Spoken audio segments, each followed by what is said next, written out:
Olá pessoal, sejam bem-vindos a mais um treinamento da Academia X Digital.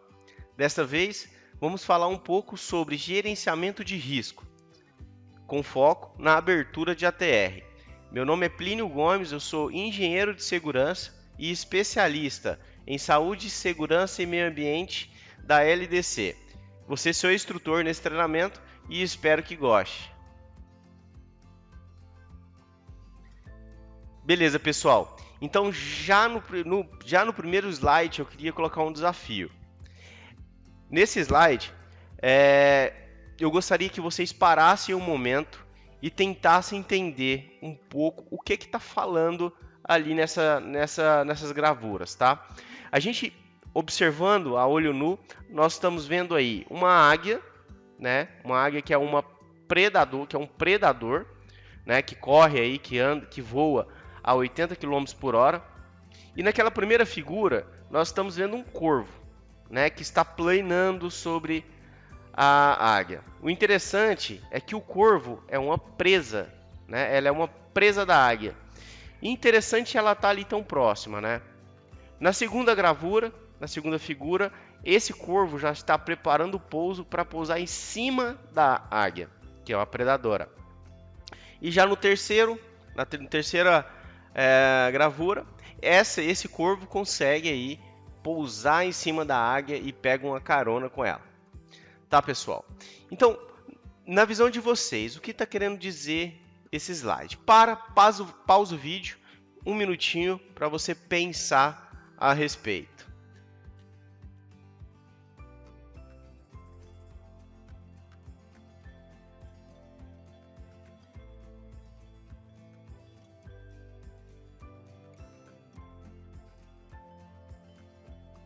Beleza, pessoal? Espero que tenham pensado. Entendam, pessoal. Ali, o corvo está mostrando destreza ao planar, a águia, a conseguir pousar sobre a águia, né? Isso demonstra que ele sabia exatamente o que ele estava fazendo.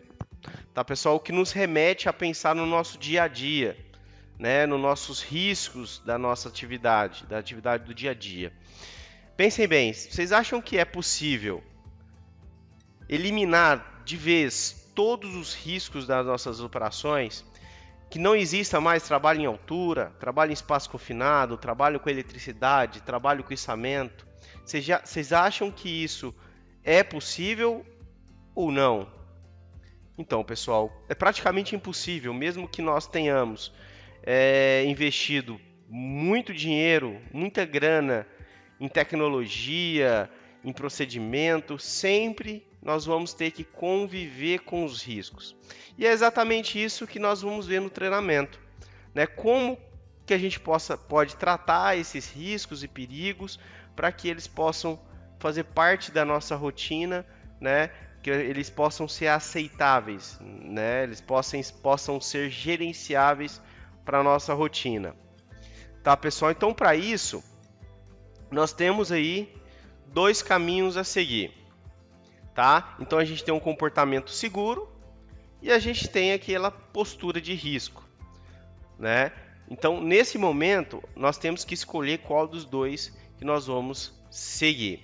Ali junto com o comportamento seguro, né, quando nós conhecemos os riscos e nós gerenciamos esses riscos, nós respeitamos, analisamos, fazemos a gestão, tratamos e respeitamos. Nós sabemos os nossos limites, onde a gente precisa de ir. Agora, a gente tem um caminho que é o comportamento de risco, né? Que a gente sempre, talvez, vem aquela ideia, eu sempre fiz assim, eu faço assim há 30 anos, nunca me aconteceu nada, né? Vou perder 5 minutos para isolar uma área, para quê? Hora dessa, 10 horas da noite, não passa ninguém aqui. Para que eu vou isolar, né, isolar a área para fazer essa atividade? É justamente aí, pessoal. É justamente nesses 5 minutinhos, quando a gente abaixa a guarda e acha que ninguém está observando, é que o acidente acontece. É que algum pai de família não volta para casa. É que a gente se machuca. É que a gente machuca outra pessoa. Tá, pessoal? Então, esse é o comportamento que a gente tem que entender. E está nas nossas mãos, né? Nós queremos seguir o comportamento seguro ou o comportamento de risco, né, pessoal? Mas então, para entrar dentro da matéria em si, nós precisamos entender aqui um primeiro conceito, né? Beleza, pessoal. O que é perigo e o que é risco? Então, pessoal, recentemente nós tivemos aí uma atualização em uma das nossas normas regulamentadoras, a NR1, que fala exatamente disso, né, que é o gerenciamento do risco ocupacional, né, que traz também alguns conceitos, né, como gerenciamento de risco ocupacional, programa de gerenciamento de risco, né, e tudo agora traz novamente esses conceitos, né, de perigo e risco. E para isso, pessoal, só para a gente começar a entender, eu vou passar um vídeo, tá, bem curto, para que vocês possam ter um início de uma noção, e daqui a pouco nós retornamos e vamos falar a fundo sobre esse conceito. Até daqui a pouco. Diferença entre risco e perigo. Neste vídeo vamos apresentar algumas definições básicas dentro da ampla quantidade de termos dentro da gestão de riscos. Ao utilizar a diferença entre risco e perigo, partimos do pressuposto de que todo observador precisa de uma diferença ou distinção, porque de outra forma não poderíamos caracterizar o que pretendemos observar. O observador não pode observar o outro lado da diferença quando está usando a diferença, porque a transição de um lado para o outro necessita de tempo. É por isso que quem observa com o olhar do risco não pode ao mesmo tempo observar o olhar do perigo. O que é risco? Risco é a probabilidade de um dado evento ocorrer, seja ele uma ameaça quando ela é negativa, ou uma oportunidade quando ela for positiva. Os riscos podem ser divididos em 5 categorias que são: riscos físicos, químicos, ergonômicos, biológicos e de acidentes. Perigo é um ou mais de uma condição que tem o potencial de causar ou contribuir para que um evento ou risco ocorra. Os perigos podem ser relacionados à segurança, saúde ou ao meio ambiente. Basicamente, fazendo analogia com a segurança no trabalho, podemos criar uma equação em que perigo mais atividade é igual a risco, ou seja, qualquer objeto, condição ou efeito com potencial de causar danos presentes em uma atividade, juntos têm a probabilidade da ocorrência de um acidente. Vejamos alguns exemplos práticos que ajudam no entendimento da definição entre risco e perigo. Ação: dirigir por um trajeto. Resultado esperado dessa ação: chegar ao destino com segurança. Risco: acidente de trânsito. Perigos: não saber dirigir, dirigir em alta velocidade, não respeitar as leis de trânsito, não fazer a manutenção preventiva do automóvel. Ação: montar um andaime. Resultado esperado dessa ação: concluir a montagem do andaime. Risco: queda em altura. Perigos: empregado sem treinamento, cinto em más condições de uso, não ter um local para fixação do cinto. O risco e o perigo sempre vão existir juntos. O risco existe quando o perigo está presente, e quando o perigo está presente, o risco passa a existir. A gestão da prevenção deve agir nos perigos para evitar ou minimizar os riscos. É a falta de controle dos perigos que faz com que o risco tenha uma chance maior de ocorrer. Devemos trabalhar os perigos. Esses devem ser mitigados, prevenidos, analisados, mensurados e corrigidos. São os perigos que ocasionam os riscos. Basicamente, há 2 formas de gerenciar os perigos: prevenindo-os ou mitigando-os. Prevenção é um conjunto de medidas ou preparação antecipada de algo que visa prevenir uma ocorrência. Exemplo: treinamento. O conhecimento sobre dado assunto faz com que os procedimentos sejam seguidos, consequentemente o risco seja evitado. Mitigação são ações ou controles que visem reduzir ou minimizar os danos de um evento ou a ação de algo. Exemplo: EPI. O capacete não evita o impacto do objeto contra a cabeça. O capacete minimiza os danos causados pela queda do objeto contra a sua cabeça. A definição e o perfeito entendimento dos 2 conceitos com exemplos práticos nos possibilita condições de atribuir a correta aplicação de risco ou perigo, dado a um evento ou condição. Olá, pessoal! Então, espero que vocês tenham entendido um pouquinho sobre o que é perigo e o que é risco. Mas, de qualquer forma, eu vou também passar para vocês aqui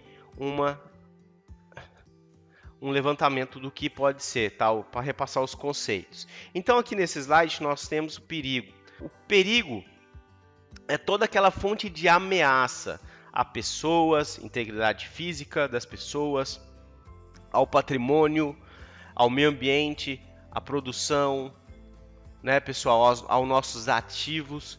Então é tudo aquilo que pode trazer algum tipo de ameaça a esses conceitos, tá, pessoal? Já o risco é a probabilidade, tá, do risco acontecer.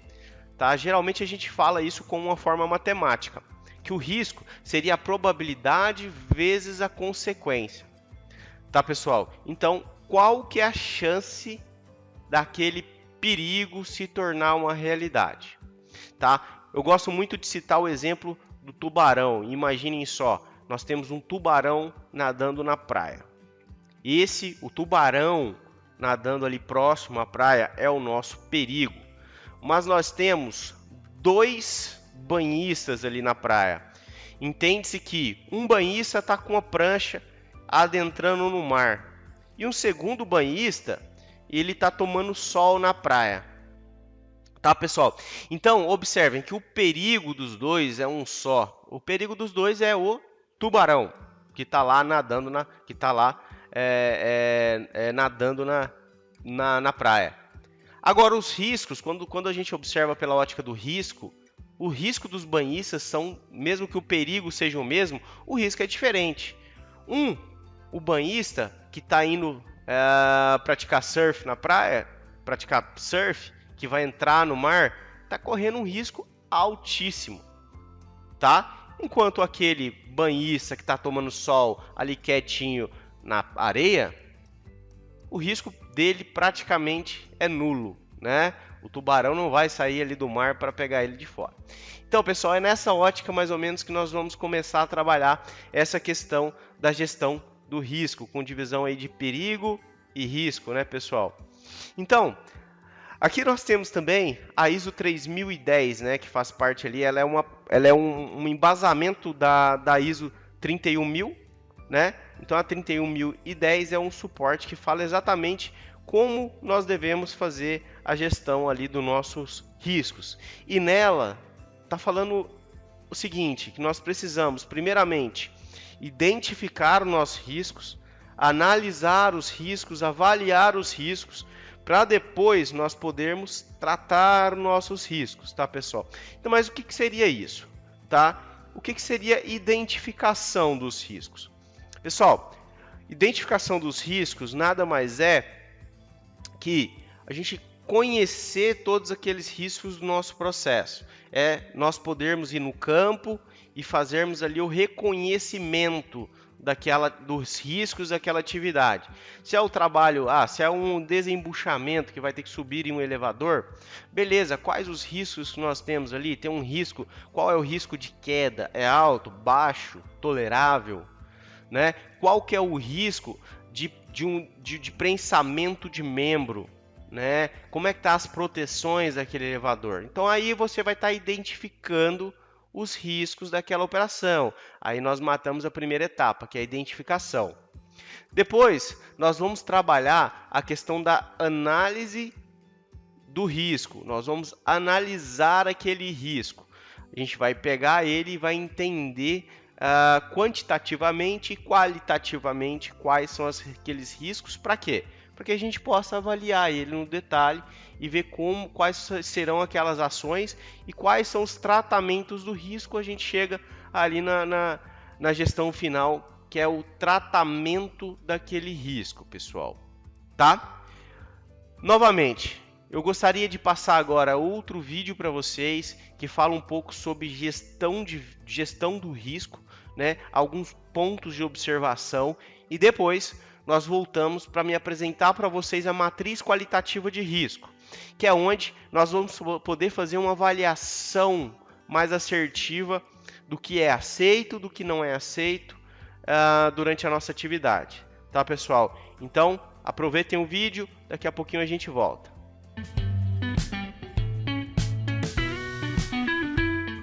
A percepção de riscos é uma junção de muitos fatores, consequências antecipadas. O que acreditamos que acontecerá a seguir? Estamos otimistas de que nossos planos serão positivos? Claro, nós tendemos a acreditar que o nosso caminho é o caminho certo. Se eu vou usar um moedor sem minha proteção para os olhos e não acredito que algo vai entrar em meus olhos, é improvável que eu resolva esse problema. Se eu trabalho em uma cultura onde ninguém me impedirá de fazer essa tarefa perigosa, não me surpreenderia que fizesse o perigoso para economizar tempo ou ficar mais à vontade. Se a maneira segura de fazer o meu trabalho é ir até a sala de ferramentas para obter a ferramenta necessária e a pessoa de ferramenta nunca está lá, e não consigo encontrar o meu supervisor para pedir a ferramenta, é provável que eu veja o custo para resolver esse problema como muito grande e vou usar a ferramenta errada. Minha recompensa é que eu economizei algum tempo e consegui terminar o trabalho. Experiências passadas. Eu fiz isso por 30 anos desta maneira. Todos nós já ouvimos ou lemos esta declaração. A situação muda e o número de anos muda, mas a realidade é a mesma. Fazendo a tarefa e sendo bem-sucedido, em que solidifica a nossa opinião de que é o caminho certo para fazer o trabalho. Se estivermos correndo riscos terríveis durante todos esses anos e não sentimos as consequências negativas, a situação está reforçando nossa visão ou risco, ou em alguns casos, a falta de risco. Mesmo que a tarefa possa ser muito arriscada, nós nos ensinamos a acreditar que é segura. Torna-se a maneira normal e aceita de fazer o trabalho. Confiança. A confiança de que minhas habilidades, conhecimento e treinamento são suficientes para fazer o trabalho sem consequências negativas para mim, aumenta minhas chances de ver a tarefa como segura. Quando estamos gerenciando a segurança, precisamos ter essas discussões. Quais são nossas percepções de risco e como elas estão afetando o nosso comportamento? Você pode descobrir que há muitas coisas que podemos melhorar e que nossa percepção de risco não corresponde aos perigos reais. A psicologia da percepção de risco. Vamos entender por que certos perigos parecem mais perigosos que outros. 2 acidentes ambientais em diferentes partes do mundo, juntamente com a mídia e a reação do público a eles, ilustraram dramaticamente alguns dos princípios psicológicos básicos da percepção de risco. Em 2010, o derramamento de óleo da Deepwater Horizon enviou milhões de galões de petróleo para o Golfo do México. Em 2011, a usina nuclear de Fukushima Daiichi, no Japão, danificada após um terremoto devastador e um tsunami, vazou radiação para a atmosfera. Esses incidentes dominaram a cobertura de notícias durante semanas e criaram ansiedade generalizada, mesmo em pessoas que moram a quilômetros de distância e não foram diretamente afetadas. Por exemplo, as notícias de que as pílulas de iodeto de potássio poderiam ajudar a prevenir o câncer de tireoide induzido por radiação provocaram a corrida às farmácias nos Estados Unidos, mesmo quando não havia evidência de aumento de exposição à radiação. Fatores que afetam a percepção. Percepção de risco raramente é inteiramente racional. Em vez disso, as pessoas avaliam os riscos usando uma mistura de habilidades cognitivas, pesando as evidências, usando raciocínio e lógica para chegar a conclusões, e avaliações emocionais, intuição ou imaginação. Depois de analisar a pesquisa, o especialista em riscos, David Hoppe, identificou 14 fatores específicos que afetam a percepção do risco. Confiar em. Quando as pessoas confiam nos funcionários fornecendo informações sobre um risco específico ou processo usado para avaliar o risco, eles tendem a ter menos medo do que quando não confiam nos funcionários ou no processo. Origem. As pessoas estão menos preocupadas com os riscos em que incorrem do que com as que os outros lhes impõem. Isso ajuda a explicar por que as pessoas muitas vezes ficam com raiva quando veem alguém falando ao celular enquanto dirige, e ainda não pensam em fazer isso sozinhos. Ao controle. O controle percebido sobre os resultados também é importante. Isso ajuda a explicar por que alguém não tem medo de dirigir um carro, mesmo que acidentes automobilísticos matem milhares de pessoas a cada ano, mas pode ter medo de voar em um avião porque não tem o controle dele. Natureza. Os perigos na natureza, como a exposição ao sol, são percebidos como relativamente benignos, enquanto os danos causados pelo homem, acidentes nucleares ou ataques terroristas, são mais ameaçadores. Escopo. Eventos cataclísmicos, capazes de matar muitas pessoas ao mesmo tempo, são mais assustadores do que as condições crônicas, que podem matar tantas pessoas, mas durante um período mais longo. Isso ajuda a explicar por que um tsunami ou um terremoto parece mais assustador do que doenças cardíacas ou diabetes. Consciência. A cobertura da mídia por saturação de desastres de alto perfil aumenta a consciência de riscos específicos mais do que outros. Da mesma forma, um evento que atinge perto de casa, como ter um amigo diagnosticado com câncer, aumenta a percepção de risco. Imaginação. Quando as ameaças são invisíveis ou difíceis de entender, as pessoas ficam confusas sobre a natureza do risco, e o evento se torna mais assustador porque ficam imaginando diversas teorias. Pavor. Eventos que invocam medo, como se afogar ou ser comido vivo, assustam mais as pessoas do que aqueles que não fazem. Idade afetada. Os riscos são mais assustadores quando afetam as crianças. O amianto em um prédio escolar, por exemplo, pode incomodar mais as pessoas do que o amianto em uma fábrica. Incerteza. Os eventos inspiram mais medo quando as autoridades não comunicam o que é conhecido, ou quando os riscos são simplesmente desconhecidos. No vazamento da Deepwater Horizon, por exemplo, as autoridades poderiam estimar com mais facilidade a quantidade de petróleo expelido no oceano, do que poderiam prever o efeito que isso teria sobre a vida selvagem e a pesca. Familiaridade. Os novos riscos são percebidos com mais perigos do que ameaças mais familiares. É por isso que o vírus do Nilo Ocidental pode ser visto como mais um risco para a saúde do que não testar regularmente um detector de fumaça. Especificidade. As vítimas identificadas publicamente evocam uma reação emocional maior do que aqueles que permanecem sem nome e sem rosto. Impacto pessoal. Os riscos que afetam pessoalmente as pessoas são mais assustadores do que aqueles que afetam estranhos. Fator de diversão. Engajar-se em comportamentos de risco pode não parecer assim se envolver prazer. Alguns exemplos são drogas, sexo inseguro e esportes de alto risco.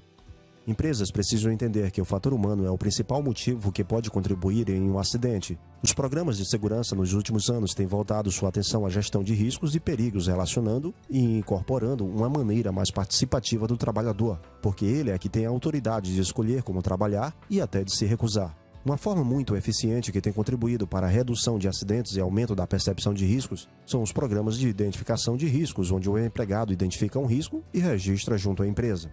A forma como esse programa funciona e as maneiras pelas quais pode se tornar um fracasso ou um sucesso é um assunto à parte para outro vídeo devido à sua complexidade. Um programa deste bem implementado traz benefícios concretos.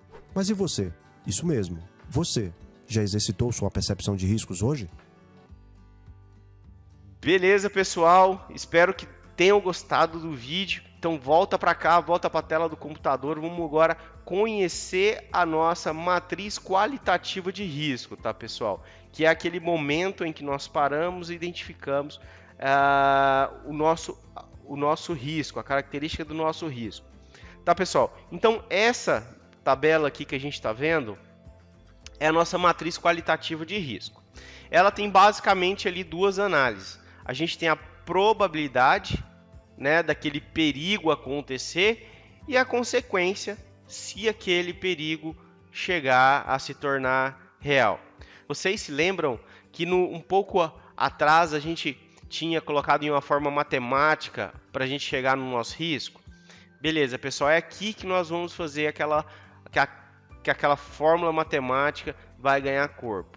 Tá? Então aqui nós temos a probabilidade e a consequência.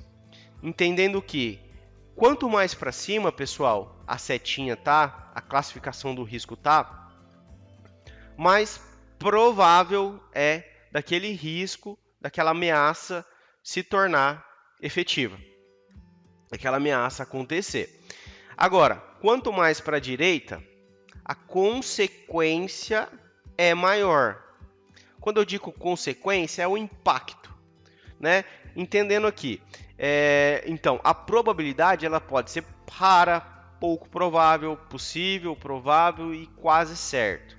Aquele evento, qual que é a probabilidade dele acontecer? Cara, é muito provável, né? É bem provável que isso aconteça. Então, eu vou classificar ele nessa linha aqui. Deixa eu assumir a minha caneta. Nesta linha aqui, né? Entendendo que ela seja provável de acontecer. Agora, pessoal, a consequência vem desde desprezível a extrema. Quando eu falo em desprezível, talvez pode ser quase certo daquele evento acontecer. Mas se o evento acontecer, provavelmente não vai passar de um ralado no joelho, que seja ali marginal, né? Um primeiro socorro. Porém, da mesma forma que pode ser pouco grave, pode ser extremamente grave, que entra ali no critério de extremo. Pode ter uma perda, né? Uma perda permanente de alguma função daquela pessoa. Ela pode ficar cega, ela pode ter uma amputação. Esse risco, essa atividade, esse perigo se acontecer, pode incapacitar de vez permanentemente aquele colaborador. Exemplo, eu estou subindo no elevador de 20 metros de altura sem cinto. Se eu caio de lá, eu vou morrer, ou então eu vou perder a capacidade de andar, ou vou ter múltiplas fraturas, entendeu, pessoal? Então vai ser extremo. E a consequência, né, a probabilidade é qual que é a chance disso acontecer. Uma vez eu entendido que a probabilidade de acontecer vezes a consequência, eu tenho aqui a minha severidade, né, do risco.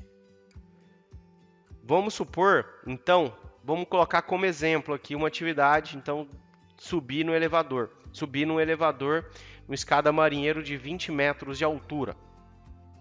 Tá, pessoal? Imagina que essa atividade tá um dia de chuva, eu vou abrir uma autorização de trabalho de risco, ou eu vou fazer uma avaliação qualquer do risco. E é uma atividade que eu preciso subir aproximadamente 20 metros, né, no elevador, debaixo de chuva, sem cinto, sem escada marinheiro, né, debaixo de chuva. Provavelmente isso vai acontecer um acidente. Então seria ali provável, né? Então entenda que essa atividade seria provável.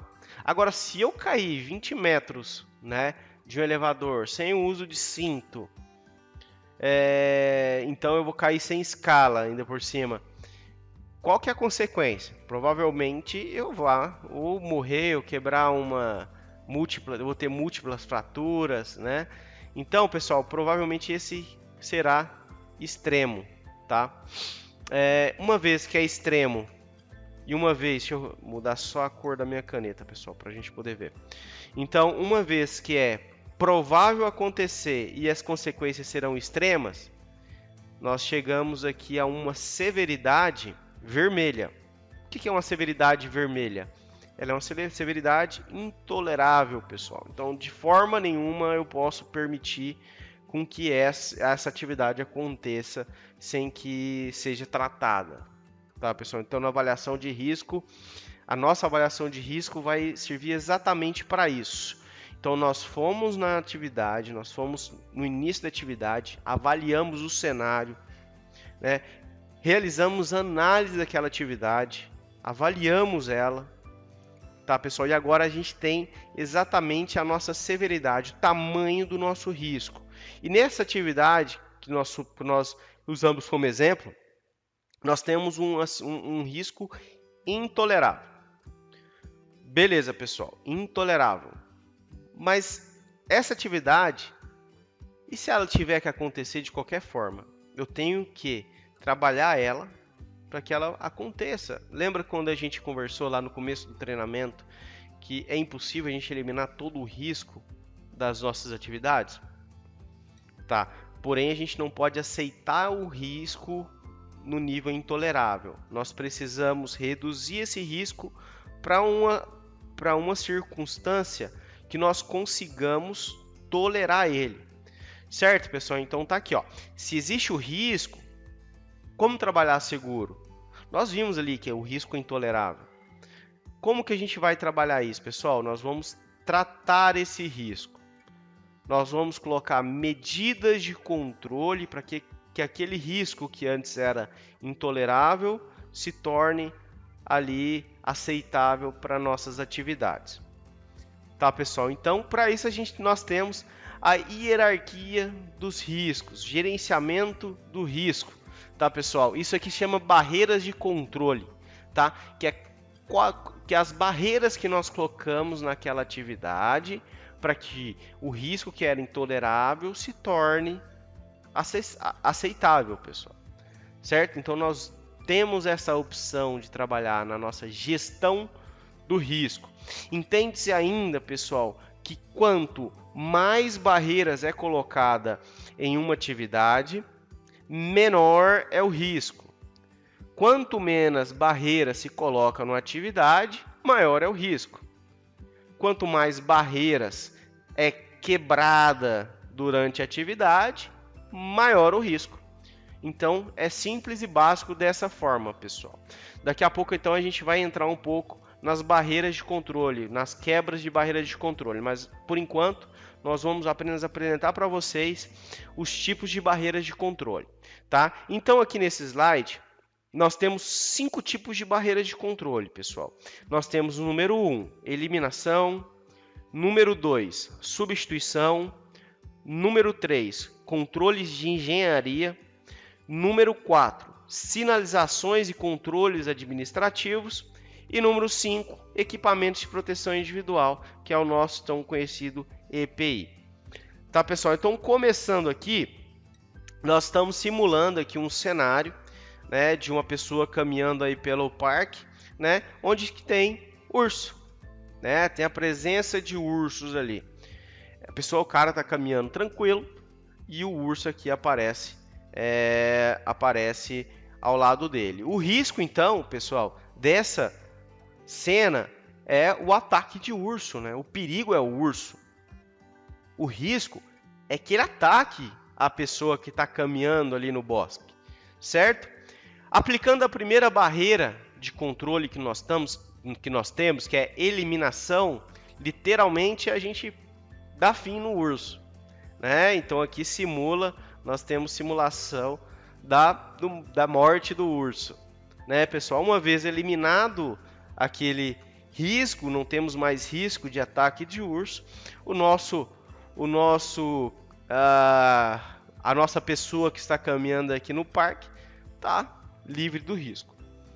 Tá, pessoal? Então essa é a primeira hierarquia, a eliminação.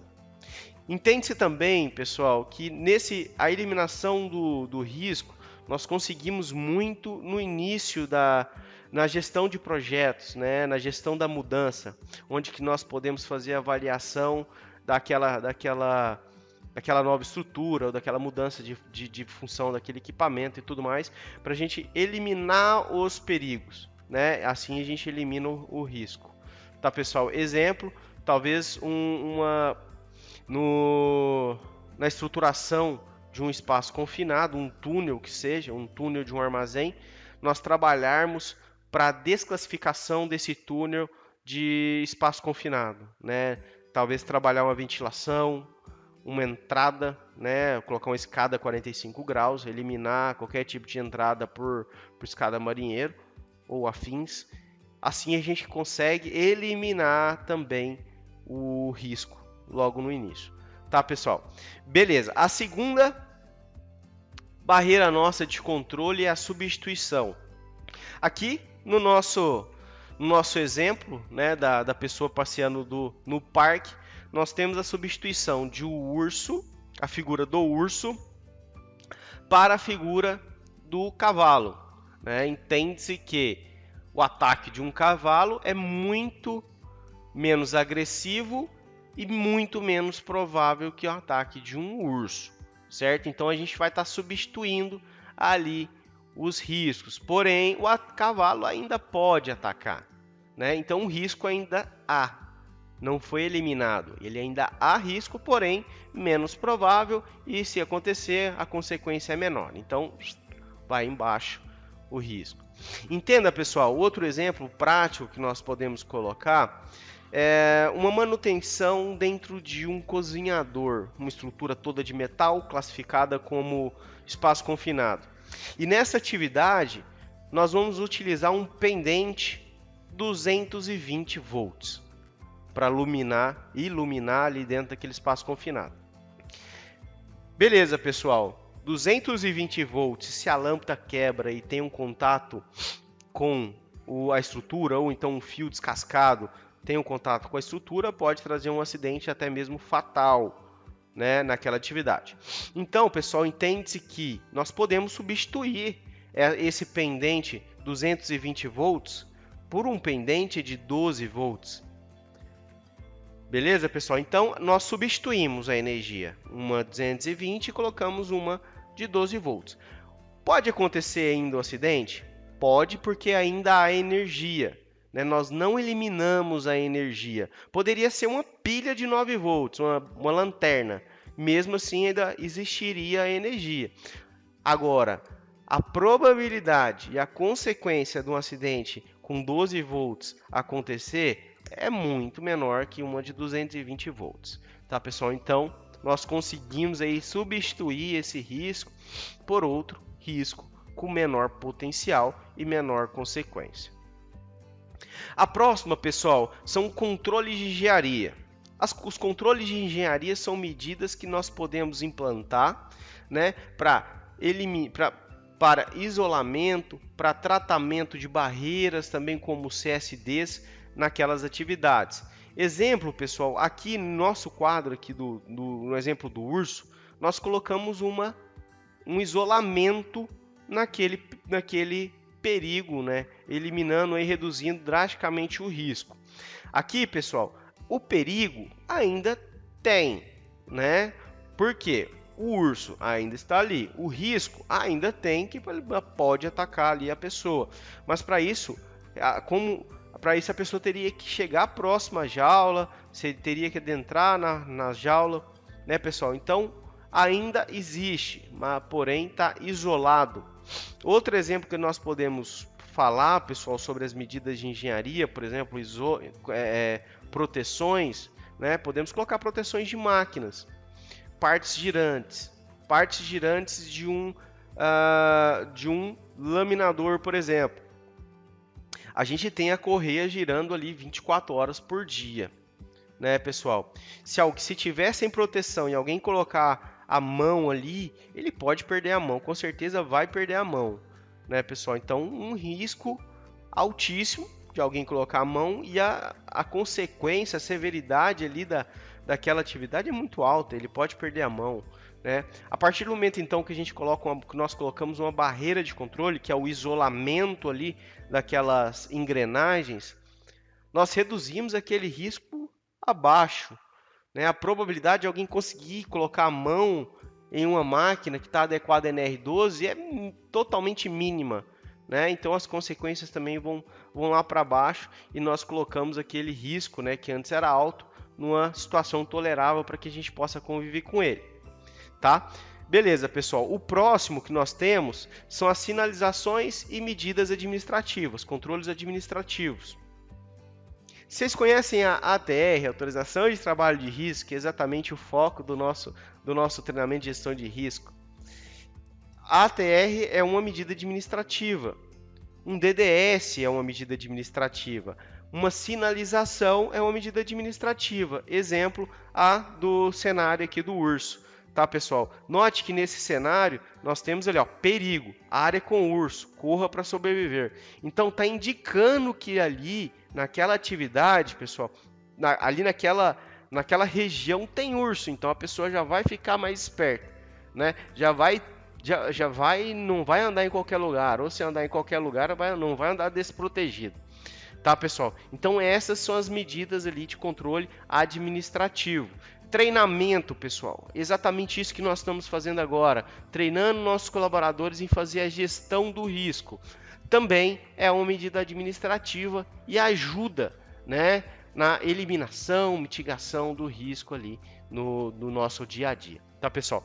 E por fim, nós temos o uso de EPI, né, equipamentos de proteção individual. Eu gosto muito de falar, pessoal, essa é a última barreira que nós temos, tá? O EPI elimina aquele acidente? Ele faz com que o acidente não aconteça? Pessoal, não. O acidente vai acontecer, o evento vai acontecer, indiferente se você está usando EPI ou não. O que muda é a consequência daquele acidente, a gravidade dele. Entendendo, vamos supor que aqui no nosso cenário, o ataque do urso vai acontecer. Ele já está chegando ali próximo. Não foi feita eliminação, isolamento, não foi feita nenhuma medida administrativa falando para o cara, dando treinamento para o cara não ir lá ou sinalizando. Simplesmente ele está protegido com um escudo. Então o ataque do urso vai acontecer, mas ele vai estar protegido por uma barreira que é um escudo que não vai deixar ele se machucar tanto. Beleza, pessoal. Exemplo, vamos voltar lá no caso do colaborador que está fazendo trabalho no elevador. Naquela atividade, suponhamos que agora ele está de cinto de segurança e ele caia, né? Ele está com o talabarte ancorado ali na escada e está com trava-queda. Ele está subindo na escada marinheiro, por um acaso, e estava a escada molhada, ele escorregou e caiu. Se ele não tivesse de cinto, ele teria descido ali dos 20 metros ao chão, né? Então, provavelmente a consequência seria uma morte ou múltiplas contusões. Como ele estava de cinto e ancorado e com seu trava-queda também travado, ele simplesmente teve ali impacto do fator de queda, lógico que ainda vai ter um impacto, porém, anos-luzes menos danoso ao cair numa queda livre, né, pessoal? Então, o cinto não evitou com que o acidente acontecesse, mas reduziu a severidade, as consequências do acidente. Certo, pessoal? Então, agora vamos lá, vamos fazer um exercício prático das nossas barreiras. Agora entenda, eu vou pegar uma atividade bem simples, tá, pessoal? A atividade nesse caso é carregar caixas de ferramentas manuais, tá, pessoal? Agora imagina, um colaborador vai transportar uma caixa de ferramenta, o que mais acontece ali durante o nosso dia a dia. Parem um minuto, imaginem como que nós podemos deixar essa atividade mais segura e mais confortável ali para o nosso colaborador, tá? Um minuto para vocês avaliarem, pausa o vídeo e depois vocês voltam.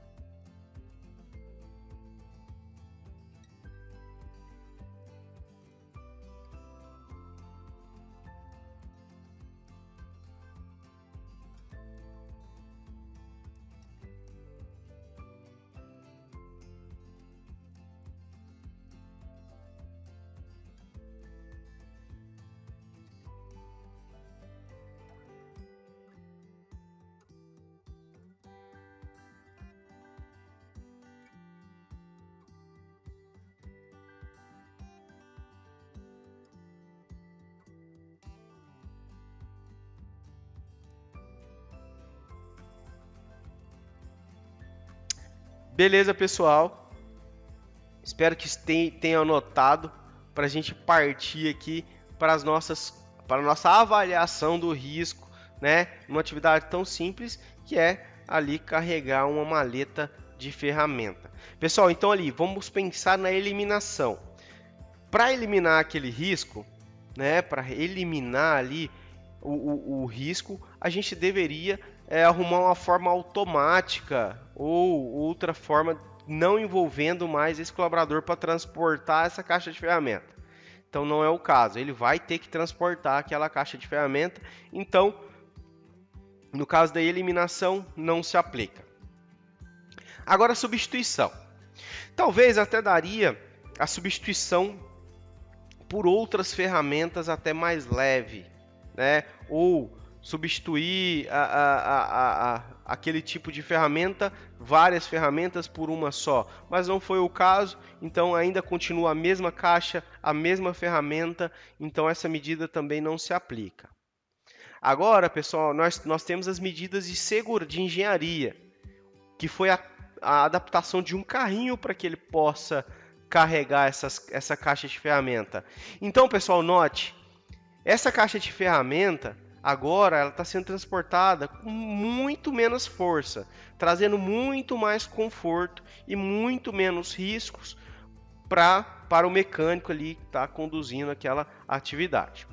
Outra barreira que foi colocado também na atividade foi o controle administrativo, através da formulação de um procedimento, onde diz exatamente que para carregar aquela caixa, ele tem que usar o carrinho, ele tem que sinalizar, ele tem que ao próximo também ali, a próxima barreira, usar os EPIs para fazer aquela atividade. Agora ele já está usando a luva, já está usando o capacete, está usando o óculos, está usando as faixas refletíveis, né? Então, pessoal, olha só, numa atividade simples, que é carregar uma caixa de ferramenta, foram feitas 3 barreiras de controle que tornaram aquela atividade muito mais eficiente, né? Que vai se fazer até mais rápido essa atividade e também de uma forma que traz muito mais conforto e segurança para o nosso colaborador.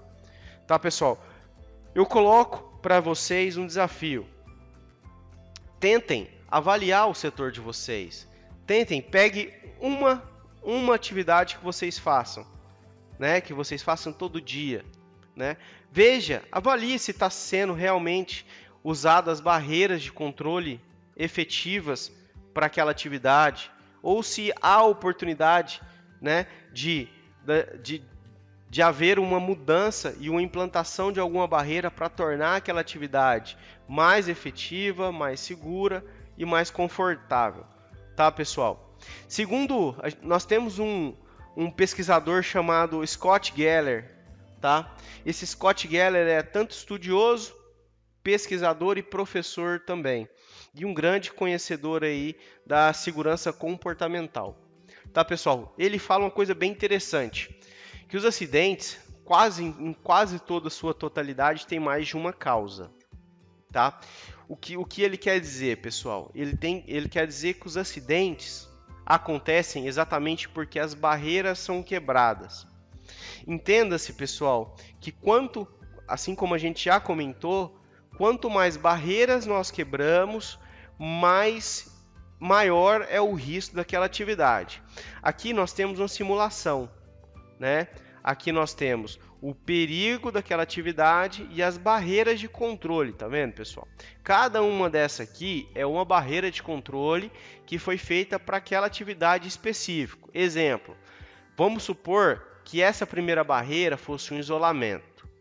Essa segunda barreira fosse o treinamento de loto e a aplicação de loto. E a terceira barreira fosse o uso de EPI. Agora vamos supor que, se nós tivéssemos essas três barreiras intactas, esse perigo não se tornaria no acidente, no evento, na perda, né? Ele teria parado no meio do caminho. Agora, como a pessoa não sinalizou a área, como o colaborador, né, não fez o loto, talvez por falta de treinamento, talvez por querer ganhar aquele velho e bom 5 minutos, né? E também não usou os EPIs. Então, uma vez que houve a quebra das três barreiras de controle, o evento aconteceu, né? Trazendo aí mais um acidente nas estatísticas da empresa e do Ministério do Trabalho, da Economia. Beleza, pessoal? Então, voltando um pouco ali logo no início do nosso treinamento, né? A escolha está em nossas mãos. Nós temos o comportamento seguro e a atitude de risco, né? Qual nós vamos escolher para estar no nosso dia a dia? Queremos trabalhar com segurança e poder voltar para casa todo dia? Ou queremos colocar a nossa a nossa vida e a vida dos nossos colegas em risco para tentar ganhar aí 5 minutos ou fazer atividade mais rápida? Pensem bem, sejam gestores de risco, avaliem a atividade de vocês e até a próxima.